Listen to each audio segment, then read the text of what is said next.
Queridos, nós estamos estudando na quarta-feira. Vocês sabem que o estudo de quarta-feira, a reunião de quarta-feira é uma reunião de estudo bíblico. Costumamos dizer que a nossa EB-DEVAP, a Escola Bíblica DEVAP.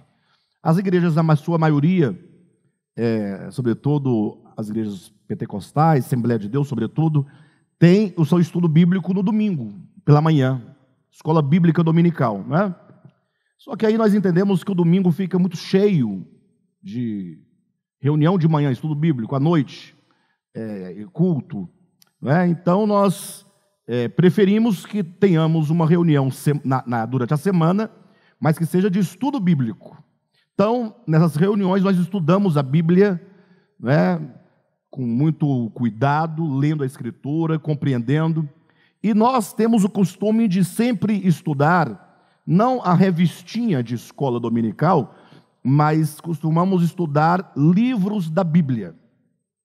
Já estudamos Efésios, já estudamos Gálatas, já estudamos Hebreus, já estudamos João, né? O primeiro livro que nós estudamos, ou pelo menos começamos a estudar, foi o livro de Atos dos Apóstolos, isso há 23 anos, né? Então é sempre muito produtivo o estudo da Escritura. Entretanto, agora nós decidimos por esses dias agora, depois que nós concluímos a primeira e segunda carta de Paulo aos Tessalonicenses, estudarmos o livro Nascidamente, tá? Então é esse livro que vocês todos têm, né, em mãos.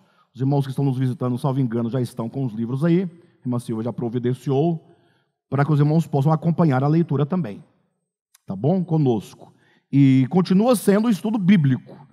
O livro é usado apenas como um guia, né? Mas os temas são bíblicos e todas as fundamentações são bíblicas, e a Bíblia, portanto, é o nosso fundamento material de fé. Ou seja, quando precisamos compreender alguma coisa, né, além do Espírito de Deus que habita em nós e que nos ensina, a Bíblia é a matéria-prima dos nossos estudos, tá bom? Então, quero convidar a todos a abrirem o livro Nascidamente na página de número 40, ok? De número 40. E daqui nós vamos seguindo, né? Nesse capítulo de número 3, intitulado A Teologização da Verdade, o principal problema, nós temos tratado de um ponto fundamental, né? Tanto é que o capítulo 3 ele começa dizendo que a Escritura sagrada, ou as Escrituras sagradas, precisam ser colocadas no seu devido lugar. Ora, isso é muito importante falar isso. Ou alguém poderia até questionar, mas por que colocar a Bíblia no seu devido lugar? Por dois motivos. Primeiro, porque a Bíblia tem sido por muitos desprezada, né? Pessoas que desprezam a Bíblia Sagrada e o estudo da Bíblia Sagrada, por não mais acreditar na Escritura, frente a um tanto de divisões que acontecem nas igrejas, de divergências doutrinárias, e de supostas contradições. Portanto, eu digo supostas contradições porque a partir do momento que você tem uma infinidade de grupos denominacionais, ou infinidade de denominações, todas elas com a mesma Bíblia na mão, mas cada uma falando uma linguagem diferente, a pessoa que olha de fora fala, olha, vocês não se entendem, vocês leem a Bíblia e leem a mesma Bíblia e vocês próprios não se entendem. Aí as pessoas alguns passam a desprezar a Escritura. Esse é um ponto. Então temos que trazer a Escritura para o seu devido lugar, que dali fora tirado por aqueles que a desprezam. Por outro lado, entretanto, existe uma supremacia da Escritura, já agora do lado daqueles que fazem da Escritura algo maior do que a própria palavra de Deus, que é o próprio Cristo. Então, a Bíblia Sagrada dá o testemunho de que a palavra de Deus é viva e eficaz. E diz que nós todos haveremos de prestar contas a ela. Logo, não podemos nós pensar que nós haveremos de prestar contas a um livro, obviamente, mas haveremos de prestar contas ao Cristo de Deus, aquele de quem é dito que o seu nome é o Verbo de Deus. O seu nome é a Palavra de Deus. Por isso que é dito que a Palavra de Deus, que é o Cristo de Deus, que é o Verbo divino, é viva e eficaz, capaz de sondar profundamente todo o nosso ser, todo o nosso coração, separando juntas e medulas, separando ali alma e espírito, e chegando ao ponto de penetrar no mais profundo do nosso ser, e então discernir os pensamentos e propósitos dos nossos corações.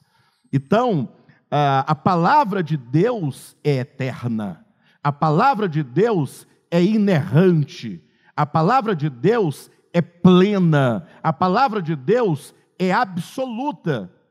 E essa palavra de Deus, que é Cristo, foi revelada e foi testemunhada por meio das Escrituras Sagradas. Então chegou num dado momento da história da igreja que fizeram uma inversão, submeteram o próprio Cristo à Escritura. Ao invés de submeter a Escritura ao próprio Cristo, fizeram o caminho inverso. A partir de então, passam agora a definir quem é Deus e a definir quem é Jesus, quem é o Cristo, a partir até mesmo de partes da Escritura que a própria Bíblia chama de obsoleta. Ou seja, a Bíblia Sagrada traz muitas coisas que já se passaram. E se na Escritura tem coisas que se passaram, a exemplo do que está escrito em Hebreus 8,13, referindo-se ao Antigo Testamento, disse que tornou-se obsoleto.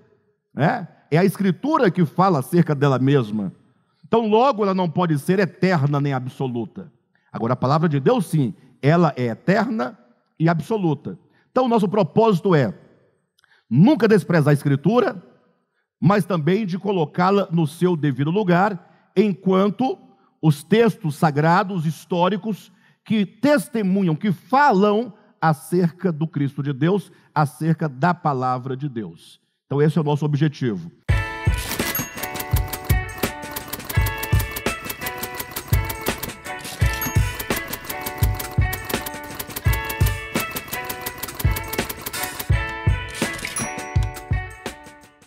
E nas últimas vezes que nós estivemos aqui, nos últimos encontros, nós estávamos falando exatamente da linguagem que a Escritura adota. E, infelizmente, a maioria dos leitores da Bíblia não fazem a devida distinção. Ou seja, eles leem a Escritura como leem um gibi, ou como ler um livro qualquer. A Bíblia é um livro extremamente complexo. E ela usa de linguagem para falar do divino, usa uma linguagem antropomórfica. Então daí nós já temos uma dificuldade, porque para falar do divino, do eterno, do espiritual, do espírito, com a linguagem humana, ora, nós vamos nos esbarrar em algumas dificuldades, sim ou não? Porque a linguagem humana é insuficiente para falar com precisão acerca do eterno. Agora, por outro lado, a linguagem humana, a nossa linguagem, a sua linguagem, a minha, a nossa de cada dia, ela é cheia de metáforas, Por exemplo, quando você ouve um ditado popular, seja ele qual for, você entende o ditado popular, mas chega uma pessoa de fora, um estrangeiro, de uma outra língua, ele ouve o ditado e não vê sentido naquilo. Porque as palavras da nossa língua, na tradução para ele, não faz muito sentido, não dá aquela liga. Então, a linguagem é simbólica, a linguagem usa muito de metáforas, E é esse cuidado que nós estamos tendo ao ler a Escritura, chamando a atenção para o fato de que a Escritura, ela trabalha com muitos símbolos. O Antigo Testamento, por exemplo, por que é dito lá em Hebreus 8,13 que o Antigo Testamento tornou-se obsoleto? Ora, por uma razão muito simples. Porque, como o Antigo Testamento profetizava ou preconizava o Cristo que havia de vir, falava de uma realidade vindoura, de que maneira, então, foi usada a linguagem para falar desse que haveria de vir? Uma linguagem simbólica. Então, quando você ler ali os escritos de Moisés, sobretudo o livro de Êxodo, depois o livro de Levítico, você vai encontrar o quê? Um tanto de coisas materiais, físicas, terrenas, transitórias, que foram dadas como um instrumento pedagógico, foram dadas ao povo de Israel como uma metodologia, né, um método, como uma pedagogia para ensinar verdades espirituais. O templo sagrado, por exemplo, lá de Jerusalém, ele tinha todo um significado. Vocês terem uma ideia? Até os pregos que fixavam as cortinas do templo, ou que fixavam as colunas do templo, eram pregos de prata, não podia ser de bronze. Quando Deus deu o modelo do santuário para Moisés, lá em Êxodo capítulo 25, é dito claramente: Moisés, veja o modelo e fique atento para que você construa o tabernáculo conforme o modelo que te foi mostrado. Os tecidos eram os tecidos adequados, específicos. A madeira que for usada tinha que ser madeira de acácia, não é? Então, por exemplo, no átrio, todo o metal utilizado é o bronze, no santo lugar é a prata, no santo dos santos é o ouro, e assim sucessivamente, nós vamos encontrar ali toda uma metáfora, tudo ali é simbólico. Tudo aponta para Cristo, para um aspecto da obra de Cristo. Mas as pessoas, os judeus ignoraram toda essa simbologia. E o pior, a igreja vindo posteriormente, e eu nem posso dizer da igreja do primeiro século, que não tinha ainda o Novo Testamento, mas a igreja do século 21, tendo nas suas mãos o livro de Gálatas, o livro de Hebreus, sobretudo, que esclarece que essas coisas tudo eram sombras daquilo que haveria de vir, e ainda assim nós temos hoje uma igreja que permanece presa a coisas, ou seja, é uma igreja que perdeu a ideia, né, das realidades espirituais do Evangelho, e que vive por meio das coisas, dos ritos, né, aquilo que a sua mão produz, fabrica, toca, os seus olhos veem, seus ouvidos ouvem. Então, o povo de Deus, infelizmente, está perdido numa parafernália de coisas. E olha, e mesmo nós, do DEVAP, e outros ministérios semelhantes também ao nosso, que tem uma visão bem parecida, mesmo nós não tendo a parafernália de coisas, a dificuldade que nós temos de nos apropriar do espiritual é muito grande, em razão, né, do tempo que nós ficamos presos às coisas. Então, lendo aqui o livro, dando continuidade, é isso que está sendo dito aqui na página de número 40. Lá em cima, logo no primeiro parágrafo, diz assim: aquilo que era sombra, falando lá do Antigo Testamento, agora quando? No Novo Testamento, na era do Novo Testamento. Aquilo que era sombra, que tinha um papel de ensinar, mas que acabou quando Cristo veio, aquilo que era sombra, agora, nos dias atuais, fora coisificado, virou uma coisa, e foi tomado por verdade e vontade de Deus. Então a pessoa pega, por exemplo, um vidrinho de óleo, azeite, é o óleo ungido, não é? Aí a pessoa então agora usa aquele óleo, e ainda que a pessoa diga que esse óleo representa, digamos assim, mas a pessoa, ela quer o óleo, né? Ela acredita que o óleo tem algum efeito. Eu me recordo que há algum tempo, não muito tempo, chegou um irmão novo aqui na igreja, o bichinho, uma alegria, né? Não conhecia muito o ministério, veio por outros motivos e acabou gostando e ficando. Não veio sozinho pela palavra, veio porque aconteceu uma situação que o trouxe, né? Digamos assim. E aí o irmãozinho alegre, aí ele comprou um carro novinho, zerado. Aí chegou aqui todo feliz: pastor, vem ver o carro que eu comprei. Eu olhei e falei: parabéns, que Deus te abençoe, maravilha, fico feliz pela sua aquisição. Ele falou: pastor, mas eu queria que você ungisse o óleo, com óleo o carro, né? Você sabe que é tudo muito complicado, motor que funde, é carro que bate, que capota, então faça uma oração e aplique o óleo no meu carro. E eu disse: meu irmão, Você é a bênção que abençoa o seu carro. Se você está abençoado, então o seu carro está abençoado, sua casa está abençoada. Não é? Não vai ser um óleo que vai abençoar o seu carro. Mas as pessoas têm essa ideia, não é? E é difícil você tirar da mente das pessoas que nós vivemos na era do Novo Testamento. Não é um capricho. Alguém poderia dizer, Alexandre, mas, puxa, o que custa você fazermos isso deste modo? O que custa? Não dá nada, é bobagem. Não é? Eu diria, nós precisamos zelar e honrar e buscar uma vida que esteja em harmonia com a Bíblia cristã. O que é a Bíblia cristã? É essa Bíblia aqui? Não, é o Novo Testamento. Porque o Antigo Testamento é a Bíblia hebraica. Ah, mas então não serve para nada? Serve. Nós lemos.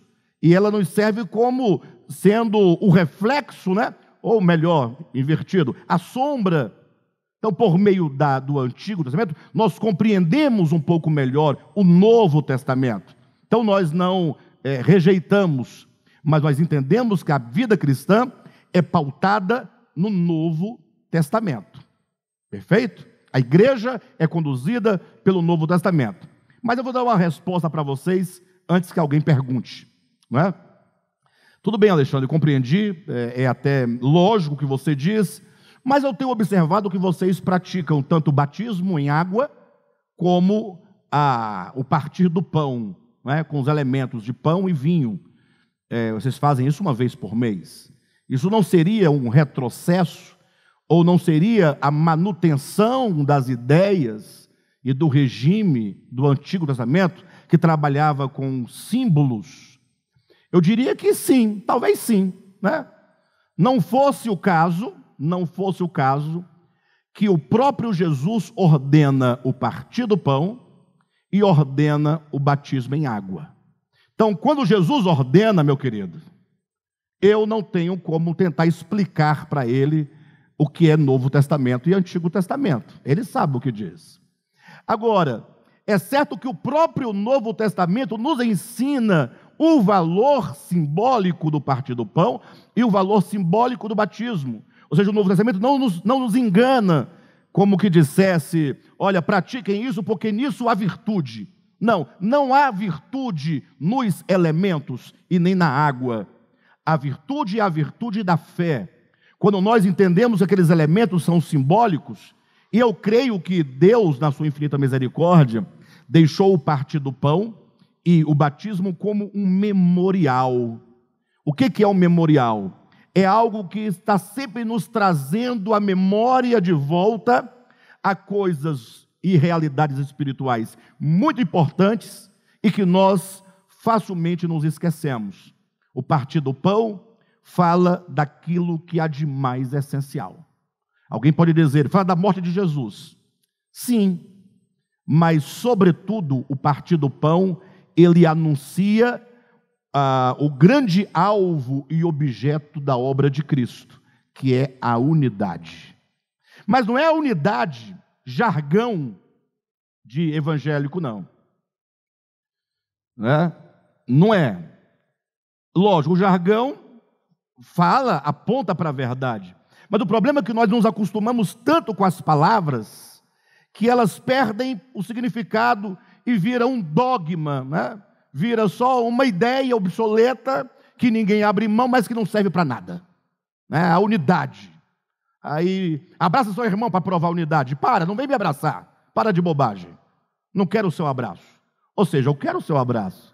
Se for honesto, sincero, voluntário. Não é o pastor que manda abraçar, e você abraça porque o pastor mandou abraçar, e você não queria abraçar. Aí você vai lá, abraça, abraço de urso, abraço de tamanduá bandeira, falsidade, mentira, hipocrisia. Gente, nós não precisamos disso. Unidade não é se abraçar durante o culto, não é? Podemos nos abraçar, deveríamos nos abraçar, mas esse abraço tem que ser uma ação e uma reação espontânea do amor e do Espírito. Porque se for apenas uma prática que acaba maquiando a verdadeira condição dos corações, chega a ser prejudicial. Tudo que maqueia, tudo que é uma maquiagem, esconde o que está por detrás verdadeiramente. Então, quando a Escritura fala sobre a unidade, quando o Partir do Pão anuncia a unidade, puxa, está dizendo, a história toda da humanidade está na mesa do Partir do Pão, ali representada. Toda a história da criação, a história da queda, a história da redenção, a história da santificação, a história da glorificação, tudo está ali naquela mesa representado. Alguém diz, como assim? Como é possível? É porque para você entender o que é unidade, você tem que primeiramente saber por que é necessário a unidade. Ninguém vai entender o que é unidade se não entender o porquê da unidade. Ora, só se reivindica a unidade se porventura houve um desfacelamento daquilo que era um. Então, quando Deus criou o cosmo, e vamos nos restringir a nossa ideia aqui ao mundo criado por Deus, esse planeta Terra no qual vivemos, que é o que nos interessa, discutir sobre Marte não nos importa. Nós não vivemos lá, né? Deixa lá para quem estiver lá, se é que tem. Vamos falar da gente aqui. Então, quando Deus criou, Ele criou tudo a partir de um único princípio. Atos capítulo 17 diz, de um só, na sua Bíblia está, de um só, criou toda a humanidade, criou todas as coisas. No texto grego é de um só princípio. Então, tudo que é criado, embora seja multiforme, né? Porque há várias formas de existência, mas existe um elemento que une desde o átomo, a formiga, o tatu, o tamanduá, o macaco, o elefante, o homem, as estrelas, o sol, a terra, os rios, os mares, tudo existe, tudo está conectado e unido por um princípio de vida chamado Logos. Por ele, tudo foi feito. E sem ele, a parte do que ele nada do que foi feito se fez. Daí essa criação no estado original deveria, se não fosse a queda, ser uma coisa belíssima, porque onde eu olhar, ou eu olhasse, não fosse o problema da queda, não fosse o problema do pecado, eu iria ver um pedaço de mim, eu ia me ver no outro, eu ia me ver na coisa. E quando eu olhasse para os meus irmãos, eu iria ver o princípio da fraternidade, da filiação. Eu vejo Deus, eu vejo o Pai nos meus irmãos. Olha para a família. Por que a família, né, pai, mãe e filhos, existe ali uma suposta ou maior unidade possível? A família não é um pelo outro? Vamos falar teoricamente. Não é? Você não ama seu irmão a despeito das dificuldades? O irmão de carne, de sangue, não tem essa relação de cuidado, de proteção e de lutar um pelo outro? Por quê? Porque quando um irmão olha para o outro, seu irmão de carne, eles estão ali ligados por uma unidade, que é o pai e a mãe. Os pais geram essa unidade. Agora imagine esse mesmo sentimento de unidade, essa perspectiva, quando nós olharmos para qualquer homem, em qualquer lugar da terra, de qualquer civilização, de qualquer etnia, né? De qualquer cor, e de qualquer, não importa o que seja, e você vê ali, sentir e perceber a fraternidade, de dizer, este é meu irmão. E você olhar, falar como o Francisco de Assis, não é? Ou se vocês quiserem, né? O Santo Francisco de Assis, São Francisco de Assis, que dizia, irmão sol, irmã lua, irmã terra. Ou seja, ele via na criação, tudo, sejam homens, sejam coisas, tudo gerado por um único princípio divino, que Jesus Cristo nos ensinou a chamar de Pai. Então, que coisa maravilhosa. Entra o pecado, E o pecado não é uma coisa que você bebe, não é uma coisa que você come, não é uma roupa que você usa, não é uma música que você dança, não é um filme que você assiste, não é um livro que você lê. O pecado é, primeiramente, uma ilusão. É o que o hinduísmo chama de Maya. Não é? É um estado de ilusão em que o camarada não consegue se perceber como partícula. Isso chega a ser ofensivo. Ele não quer ser partícula, ele não quer ser parte. Parte ainda é muito, né? Porque parte é grande. Partícula é a parte pequena. Ele não quer se ver como apenas uma partícula que só tem sentido e significado no todo. O todo é o que importa. A partícula importa ao todo. Mas ela sozinha não representa o todo, não traz o todo consigo. Ela sozinha, ela se torna um problema para o todo. Então o pecado criou um estado de ilusão. Quando a serpente disse à mulher que se você comer do fruto do conhecimento, seria mais ou menos assim, comer do fruto do conhecimento seria assim, se você soubesse o que você é enquanto um ser inteligente e de conhecimento, é como se a serpente dissesse, olha para os animais, eles são todos infra-humanos, todos infra-inteligentes, eles não têm inteligência, não têm vontade própria, eles não têm a razão, a consciência. Então olha como você é maior do que os animais, maior que os peixes, maior que as aves, maior que os rios, maior que as estrelas, maior que a terra. Você pode ser, se você quiser, como Deus.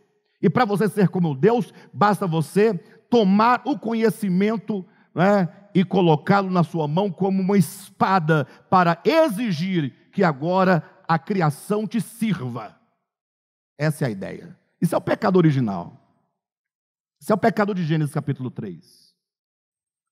E aí então, vem agora com essa ilusão, nasce uma máscara no homem, porque ele passa a se ver como aquilo que ele não é. Porque o que ele é? Ele é parte. Ele é partícula. Ele tem a sua importância.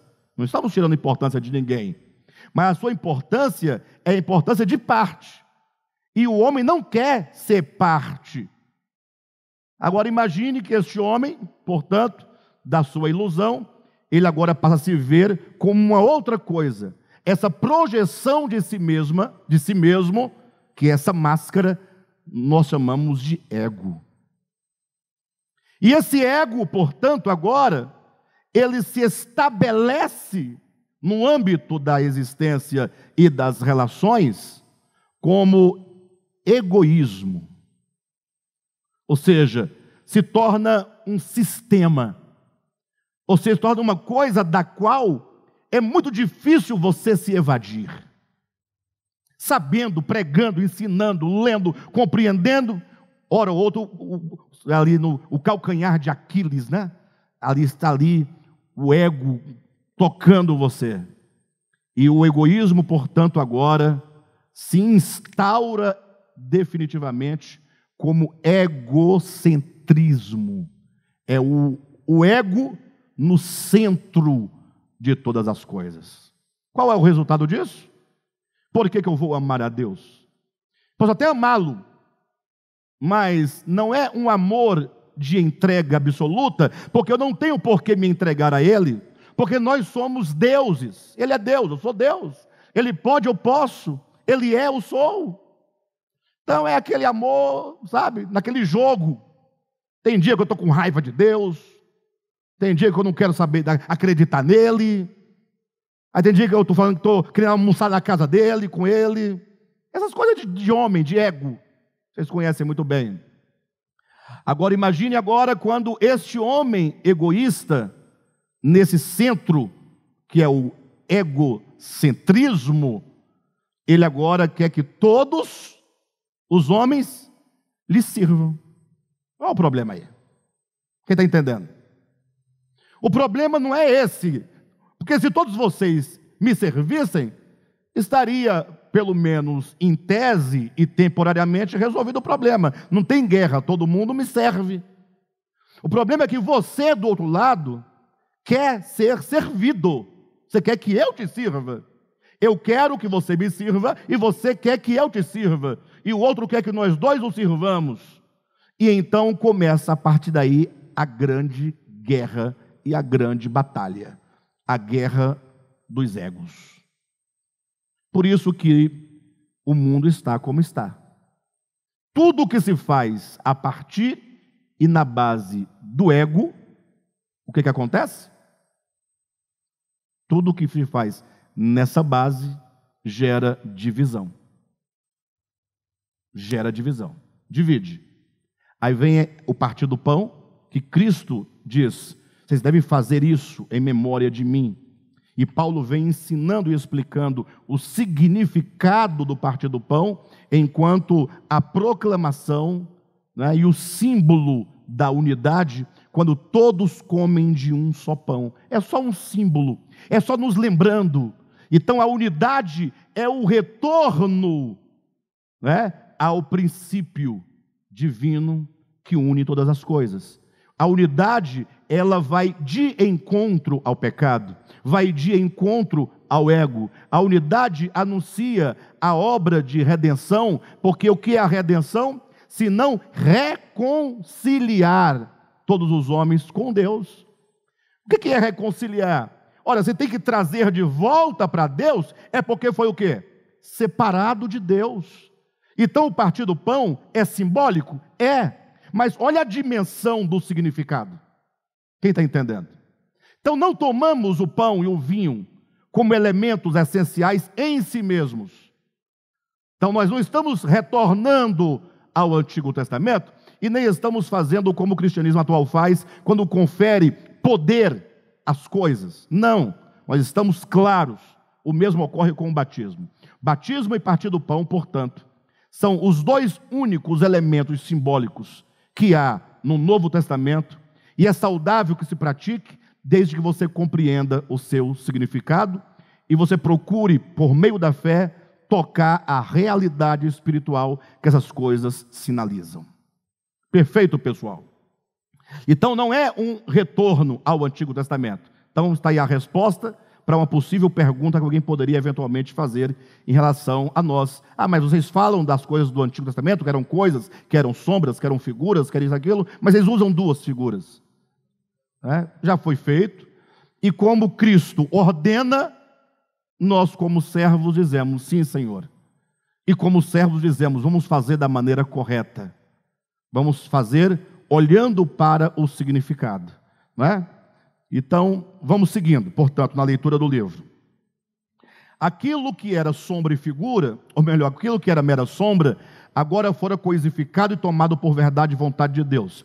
Toda uma teologia havia sido construída em torno dos significantes. Só para vocês lembrarem, nós estamos usando essa dicotomia, né? Significante, significado. Exemplo. O cordeiro que era imolado no Antigo Testamento era o significante. E a realidade, que é Cristo, o significado. Perfeito? Então aqui está dizendo que toda uma teologia havia sido construída em torno dos significantes. Ou seja, pegaram os significantes, os símbolos, e deram a essas coisas um valor teológico, um valor de fé e um valor de salvação. Como se houvesse salvação em coisas, ou por meio de coisas. O significado, que é a realidade espiritual, não lhes importava.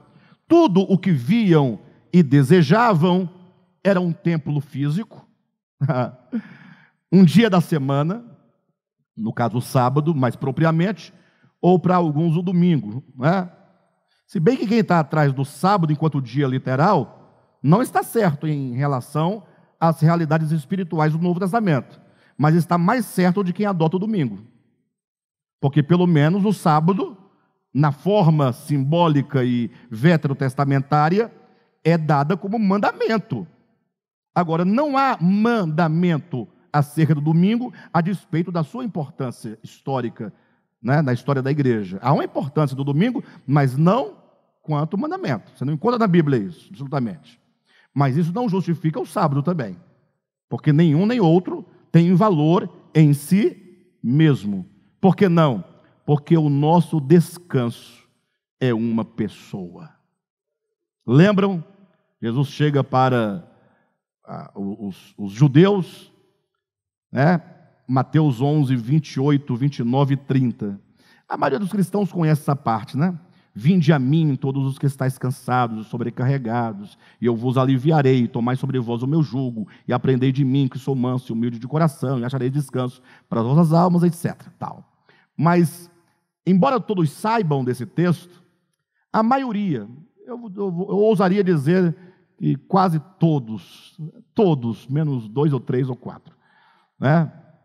Sabe Mateus 11, 28 a 30 de cor, acha até bonito, mas esqueceu de ler o que vem antes, capítulo 11 todo, que é toda uma discussão entre Jesus e os escribas e fariseus acerca do sábado. Capítulo 11 fala do sábado, o dia da semana do sábado. Os judeus queriam que Jesus obrigasse os seus discípulos a não colher espigas dia de sábado, a não curarem em dia de sábado. O problema era o dia da semana. Jesus explica, portanto, todo o problema sabático, seus simbolismos, e conclui dizendo: vinde a mim, você que está cansado. Porque se você justifica o sábado enquanto descanso, ele diz, mas o descanso que o sábado, o dia da semana, te dá, só pode ser minimamente um descanso físico. Se você ficar numa rede o dia todo no sábado, né, você vai ter descanso físico, tá bom, tudo bem, ótimo. Mas o homem não precisa de descanso físico, nesse sentido espiritual. Por que Deus... o homem pode descansar quando se sente cansado. Deus deu para o homem o descanso, né?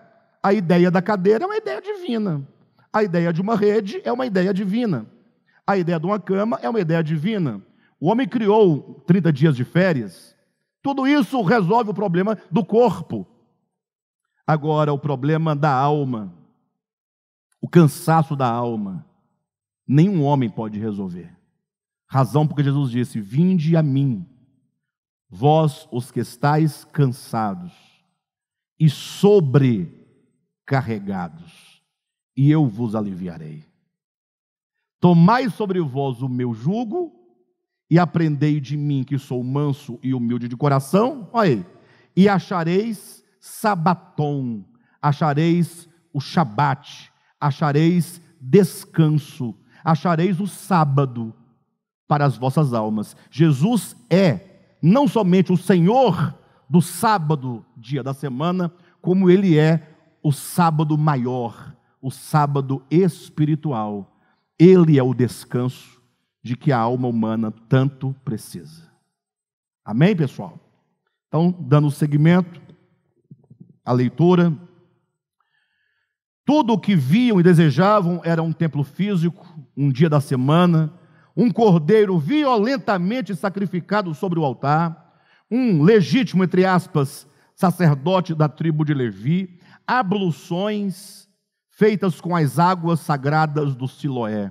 Tudo isso porque fizeram dos símbolos descartáveis uma teologia eterna, tendo-a como alvo e substituta da realidade interior do ser, onde tudo acontece.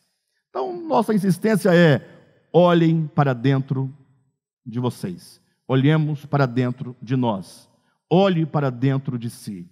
Aqui dentro, todas as coisas espirituais acontecem. Nada que esteja fora de mim faz nenhum sentido para aquilo que sou espiritualmente. Tudo o que eu preciso de experimentar em relação a Deus, em relação a Cristo, em relação à redenção, em relação à salvação, está aqui dentro de mim. Tudo o que eu preciso. E tudo o que eu experimento negativamente em relação ao problema do pecado também está aqui dentro de mim. A batalha acontece aqui dentro, não é fora de mim. Perfeito? Continuando a leitura. O conflito, portanto, entre Cristo e os líderes judeus era o conflito da teologia sistêmica contra a verdade orgânica. Teologia sistêmica tem pelo menos dois sentidos. Primeiro, que a teologia virou um sistema, mas é sistêmica porque nada os judeus podiam fazer fora da teologia que eles criaram de coisas. Ou seja, essa teologia estava infiltrada em todos os lugares da vida, da experiência dos judeus. Toda a vida política, a vida social, a vida religiosa estava saturada, estava dominada, estava conectada por uma teologia de coisas. Então, os judeus confrontavam Jesus Cristo, quando Cristo veio à terra. E por que Cristo foi confrontado pelos judeus? Por qual motivo? Porque os judeus queriam a manutenção do sistema teológico deles. E Cristo veio para dizer: acompanhe-me. Como é que abre o Novo Testamento? Como é que o Novo Testamento se abre? Ele se abre com um rio. Vocês observaram isso? Com um rio, o Rio Jordão. Começam as páginas dos evangelhos com João Batista anunciando o Cristo que haveria de vir e convidando as pessoas a serem batizadas. Aí está todo mundo debatendo o batismo, se tem validade, se esse batismo é o mesmo de Jesus, se é por imersão, se é por aspersão. Bobagem!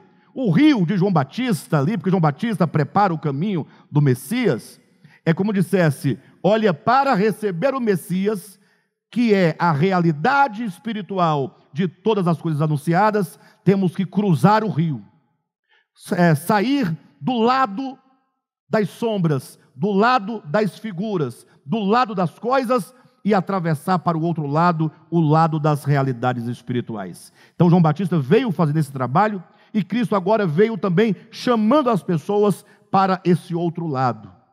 Por isso as palavras de Cristo eram tão mal compreendidas, tão pouco aceitas, porque ele estava sempre dizendo acerca de uma realidade interior e os judeus não queriam aceitar.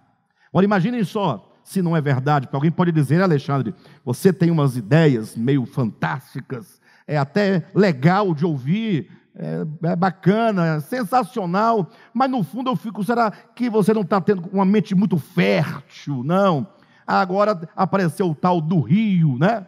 Se bem que essa ideia do rio não é uma ideia original, minha no caso, outros irmãos que trouxeram essa imagem do cruzar o rio, né? Mas é a verdade que o Evangelho anuncia, esse cruzamento de rio. Eu digo, se você olhar com atenção as páginas dos Evangelhos, do início, você vai observar que não é, de fato, nenhum tipo de mente brilhante pensando nessas coisas. Basta você olhar para o próprio João Batista. João Batista, ele era filho de Zacarias. Quando João Batista foi gerado no ventre de Isabel, não é Isabel, né? Não, quando João Batista foi gerado no ventre da mulher de João Batista, Isabel. Muito bem. Onde estava Zacarias? Servindo no turno de Abias dentro do templo. Logo, João Batista, filho de Zacarias, ou melhor, desculpe-me, não foi quando João Batista foi gerado. Desculpe-me, tá? Ficou estranho. Só Jesus foi gerado por obra do Espírito Santo. Se Zacarias estava no templo quando foi gerado, causa um problema de natureza teológica. Vocês desculpem, me perdoem. Mas quando Gabriel anuncia a Zacarias que Isabel ficaria grávida, que teria um filho, ela que era estéril, e ele já amortecido. Perfeito? Ele estava servindo no templo. Então, ele era um sacerdote, fazia parte do turno de Abias. Logo, João Batista, filho de Zacarias, seria fatalmente um sacerdote, que ele estava dentro da linha sacerdotal. Aos 30 anos, João Batista deveria se apresentar no templo para poder ser ungido sacerdote, receber as indumentárias sacerdotais para entrar na fila dos turnos para poder servir no templo, ser treinado e servir no templo. Mas para onde ele foi? Ele foi para o deserto. O deserto significa muitas coisas, portanto. O deserto é o oposto do populacho do templo. O deserto é o oposto do que se praticava no templo. Ou seja, aqui está acontecendo no templo um tanto de coisas, e aquele que vai agora abrir um novo momento, vai para o deserto. Está tudo bem? Vai para o deserto. Agora o pior é como é que ele vai. Ele vai não vestido de linho, do linho sacerdotal. Ele vai vestido de vestes de pele de camelo. Alguém diz, o que interessa isso? Qual é o discernimento disso? Basta você ler Levítico capítulo 16, onde você tem toda a relação de animais limpos e animais impuros. O camelo faz parte dos animais impuros. Imagine se não podia nem tocar num cadáver. Imagine vestir a pele de um cadáver imundo. Imundo, portanto, duas vezes. Imundo porque é camelo e imundo porque está morto. E ele vestido, não somente tocando, mas expressando. O que ele queria dizer com isso? Chegou o fim, né? O tempo dessas coisas. Agora é a hora de adentrarmos para as realidades espirituais. Cruzar o rio, passar para o outro lado. Ok? Vamos seguindo, portanto. Jesus, o terceiro parágrafo da página 40, simplesmente anunciava a verdade, que era ele próprio, verdade encarnada, falando da vontade do Pai, que estava presente nele, e da obra que veio realizar, que era a sua própria paixão. Quando o assunto era o ser humano, os problemas da humanidade, quando o assunto era o ser humano e os problemas da humanidade, Cristo apontava todos os embaraços como realidades dentro do próprio homem. É de dentro do homem, dizia Jesus, que procedem o adultério, a maldade. E não somente os problemas, mas também a solução estava dentro do homem, conforme fora dito, o reino de Deus está dentro de vós. Essa visão orgânica da realidade humana, entretanto, não passava na aferição e na medida da teologia criada pela religião judaica. Quem está entendendo? Continuando, o judaísmo, nesse sentido, foi o precursor do sistema teológico, enquanto um arranjo de natureza meramente exterior de conceitos, de usos, de costumes, de tradições, de ritos e sacramentos, amarrando o homem dentro de um jogo comportamental e de uma ética meramente objetiva. Pessoal, puxa vida. Olha, há um texto de Paulo em Romanos capítulo 7, quando Paulo falando acerca da lei, ele diz que a lei foi dada para mostrar quão maligno é o pecado. Eu acho que ninguém nunca leu esse texto. Já leram, lógico, nós fazíamos ano bíblico, líamos a Bíblia toda no ano, quem lembra disso? Mas nós não vimos, ninguém viu. E quem viu não entendeu. Porque é um texto grave. Eu vou explicar para vocês onde nós vamos chegar com essa ideia. Olha, Deus queria mostrar quão maligno é o pecado. Então, qual que é a ideia? É que se o homem conseguir perceber quão maligno, quão perverso é o pecado, o homem vai agora ter ojeriza do pecado.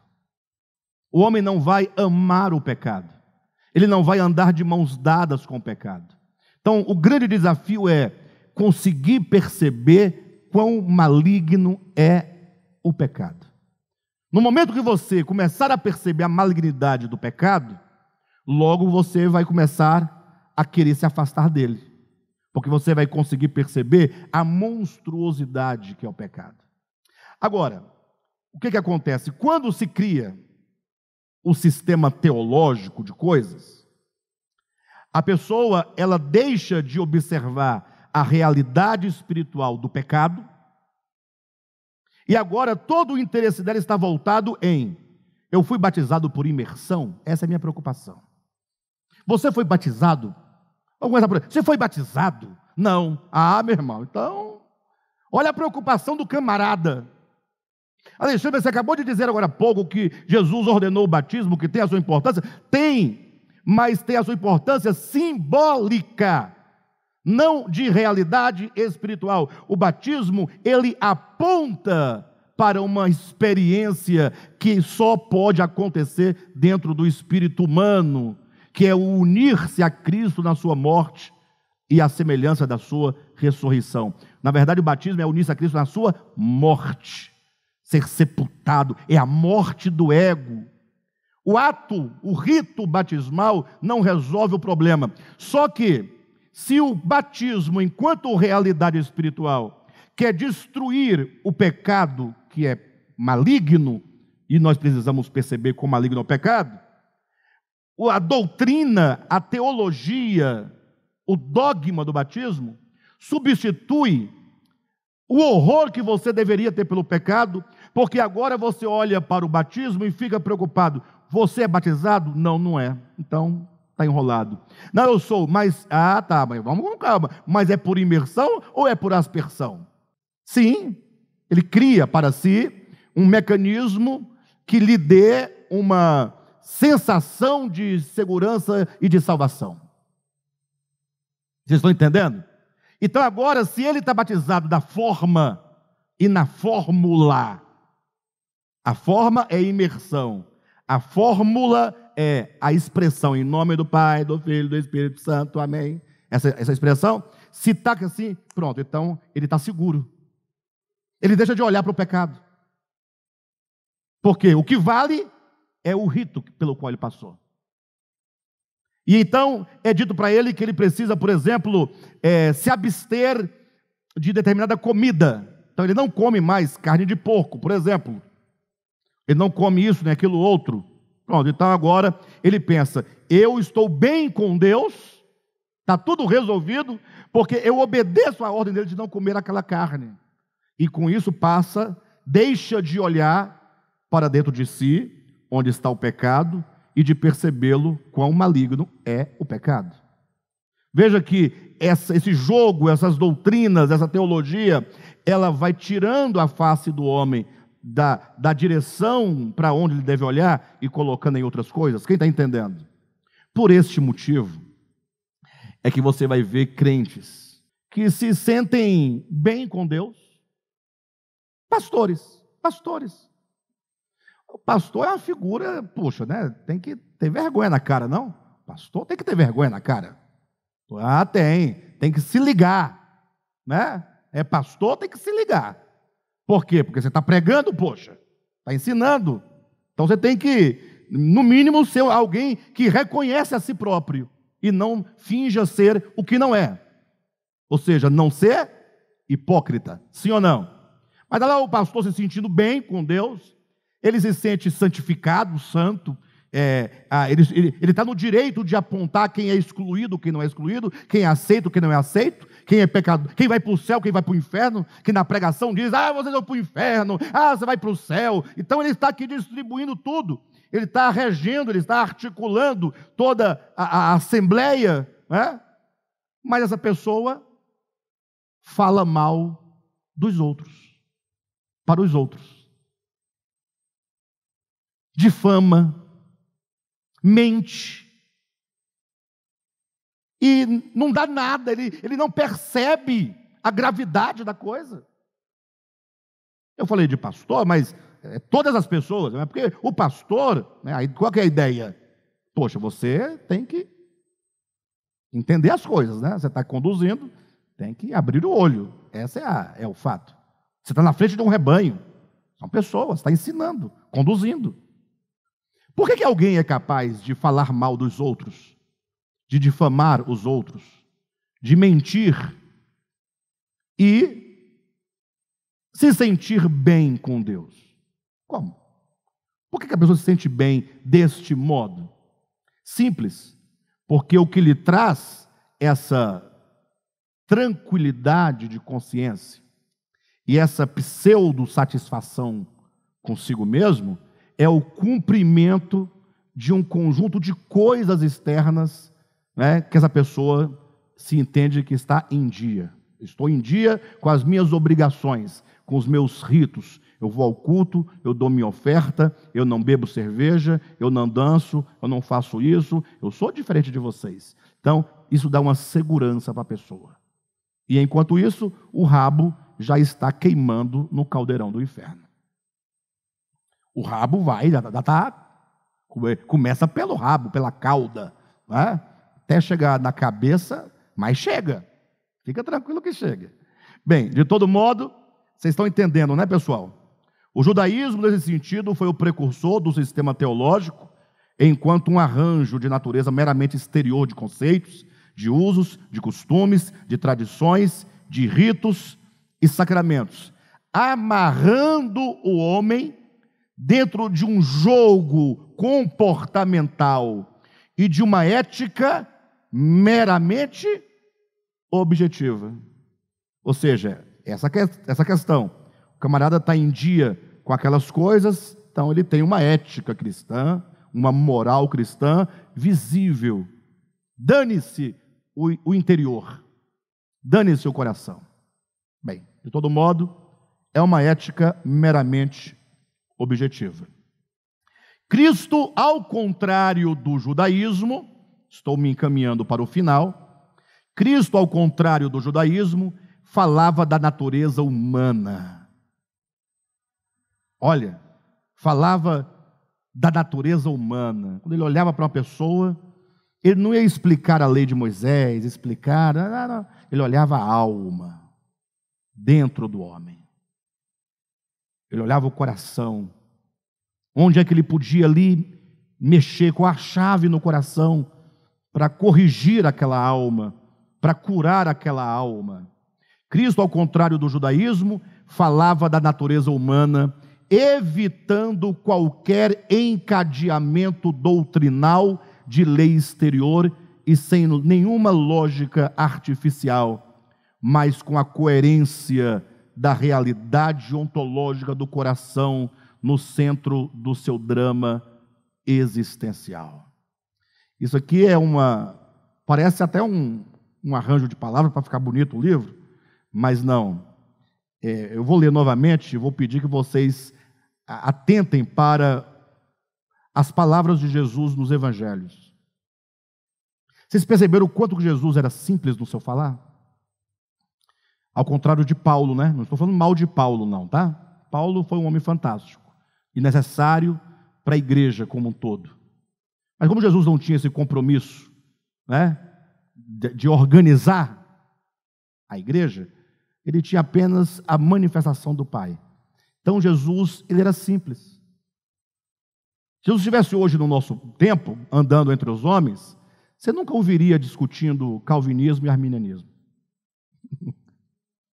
Você nunca ouviria Jesus discutindo, por exemplo, dom de línguas.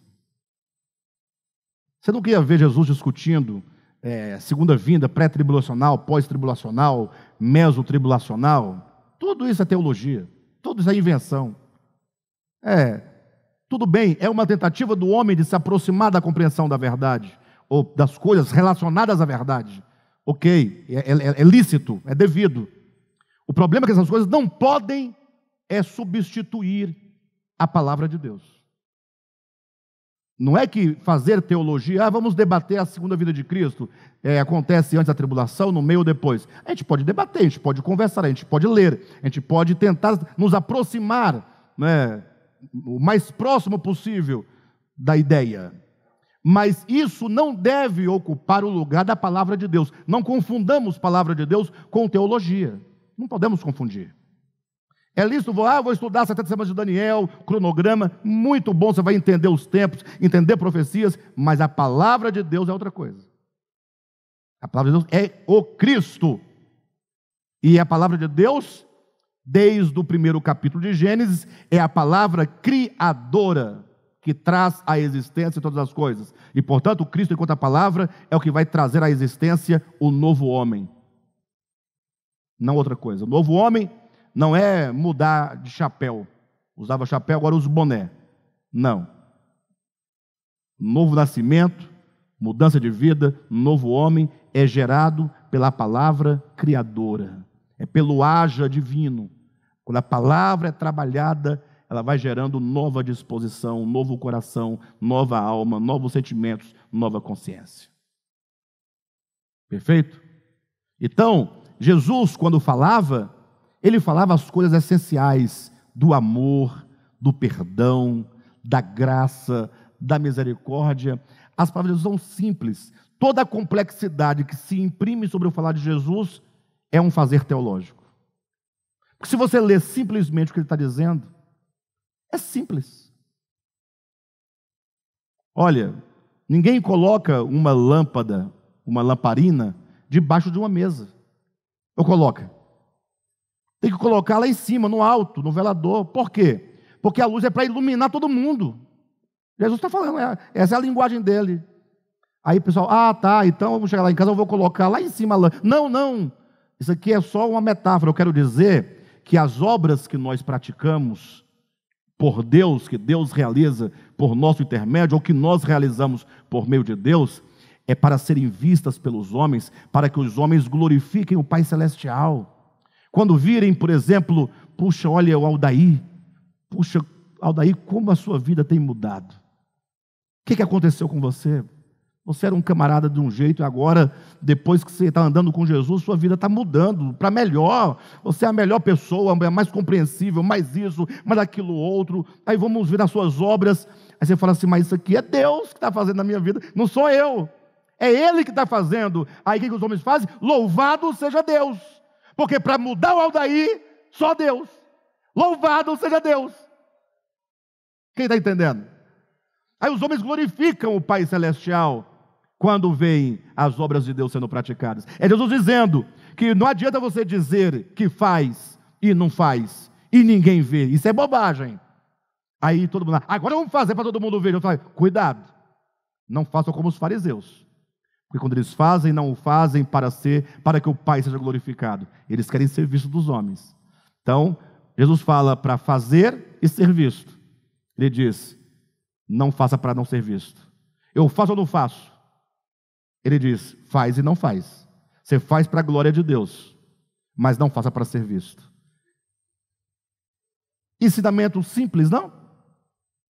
Tem discussão, é só. Aí quais são as obras? Aí ele vai dizer. Quando o homem passava lá, o samaritano, as obras da caridade, do socorro, estender a mão, do acolher, do acolhimento. Então as palavras de Cristo eram simples. Então veja só esse último parágrafo para nós encerrarmos.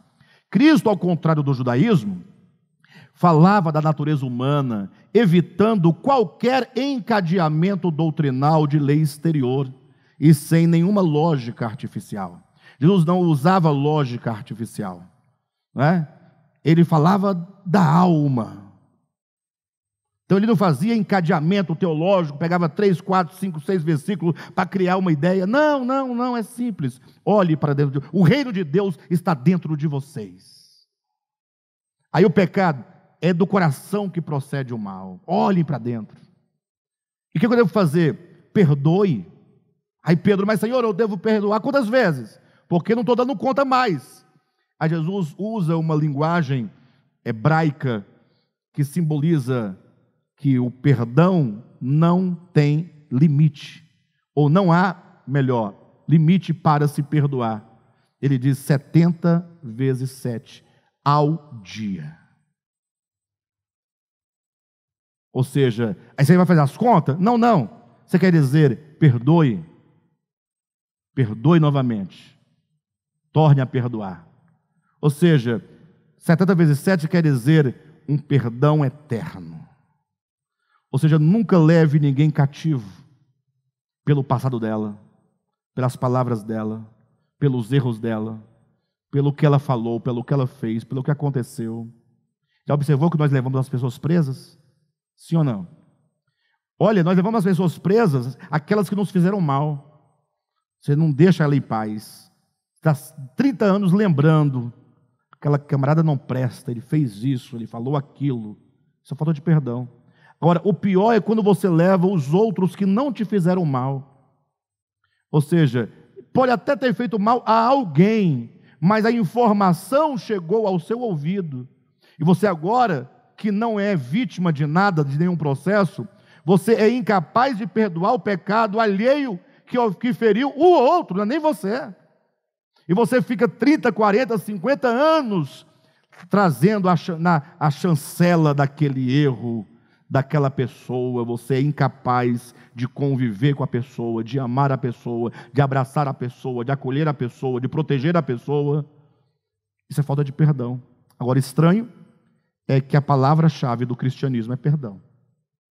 E é o que eles não sabem fazer. É o que nós não sabemos fazer. Então, Cristo, ele evitava qualquer encadeamento doutrinal de lei exterior e sem lógica nenhuma artificial, mas, como ele falava, com a coerência da realidade ontológica. A coerência por quê? Porque o que ele dizia, todo mundo sentia aqui dentro. Todo mundo sabia que era verdade, porque todo mundo sentia. Diferentemente de uma pregação, a gente prega, todo mundo entende e vai embora.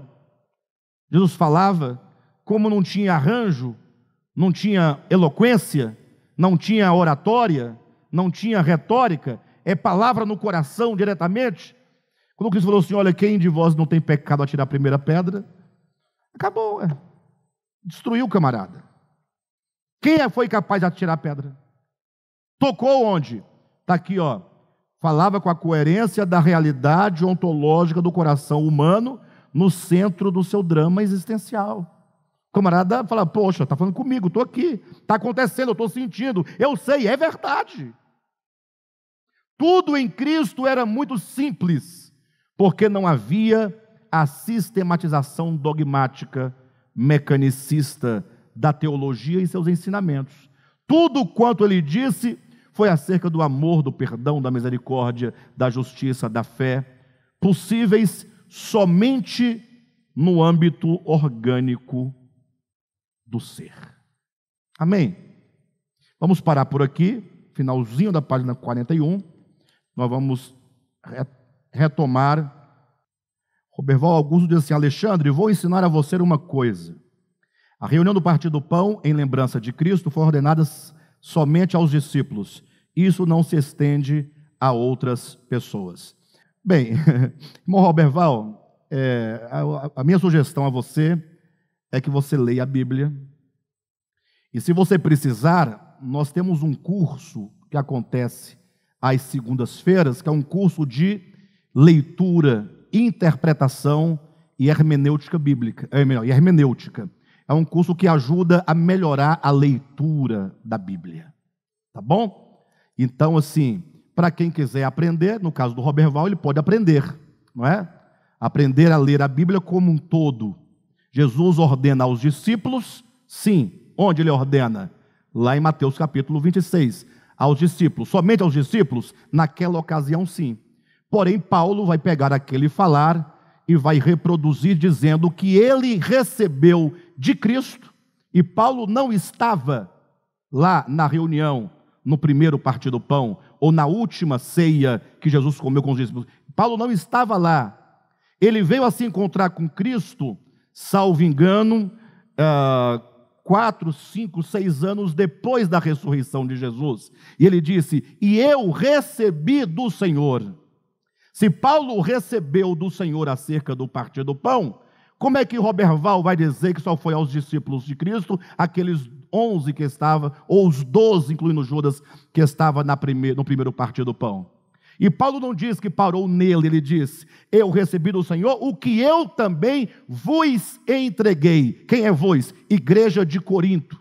Portanto, dizer que foi somente aos 12 apóstolos é ser maldoso, ser ignorante ou não saber ler coerentemente a Escritura. Fica aí a dica, daqui a 1 mês, 2 meses, vamos lançar uma nova turma. O Roberval é convidado a participar conosco desse curso, que vai ser muito útil, não somente a ele, mas para quantos desejarem. Tá bom? E isso tudo, nesse peso com que eu disse, foi somente para manter a autoridade, quando ele diz, eu vou lhe ensinar uma coisa. Ainda que Roberval tivesse certo, aprenda uma coisa: quer ensinar, não precisa dizer eu vou lhe ensinar, porque às vezes a gente acaba se dando mal naquilo que a gente pensa que sabe e não sabe. De todo modo, o nosso espaço não é para debates teológicos, tá bom? Nós não podemos permitir que essas coisas, porque é esse tipo de palavra e de entendimento que nos afasta do sentido orgânico da palavra. Vamos agora debater se falou para quem, quando foi, quem não foi. Perfeito? De todo modo, para quem não sabia, fica aí a dica acerca do Partir do Pão. Tá bom, querido?